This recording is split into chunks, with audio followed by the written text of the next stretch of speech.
kuti mutaure kana mositaura after but tatadzikisa tatizivise chechi kuti nesu tese tiri pano nguva ino yakwana yekuti Brian adzike but kuseri kwekudzika uku kune rumuko. Makadi mhuri yeZimbabwe kusangana kwatiri kuita pano paGibbs Legacy patinokunzirai manews update ezvinoitika munyika yedu yeZimbabwe. Update ndakuvigirai muzuva ranhasi ndeye kuvigwa kwemukomana anonzi Brian Nandani uyo akapondwa neshamwari yake ikamumwa ropa. Apo pamuchanzwa futi kutaura kweimwe shamwari yaBrian Nandani. Mhuri yeZimbabwe kana uri munyowani pachannel ino kusubscribe wotena notification bell kuti kuti patichaploada video uchangori number 1 yekuona. Mhuri yeZimbabwe sarai muchiona video iri wotaurawo zvanofunga mucomment section.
After, but tatadzikisa tatizivise chechi kuti nesu tese tiri pano nguva ino yakwana yekuti Brian adzike but kuseri kwekudzika uku kune rumuko rungavazve munyika zingaperi mune kuta zwene auzo mokuri akuna usiku Maria Saputa Masoti Awese Akuna Kujanerufu Akuna Usiku Mazamba Yanokosha Munekuta Zene Zirange Zendarama Kuna Usiku Maria Saputa Masoti Awawese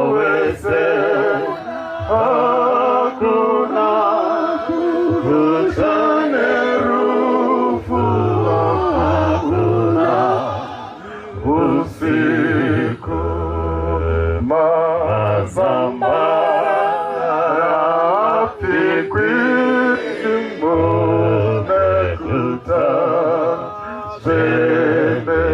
mukomana anga ari pedyo naBrian aidya naye achiswera naye akanosvika even kunosvika achinoona mutumbi waBrian panzvimbo ari mustate isiriyo ashaya. Wakadi yako Tonde? Ndiraizva munofarira nematambudziko awanikwa muri yeZimbabwe iri kuchema newe.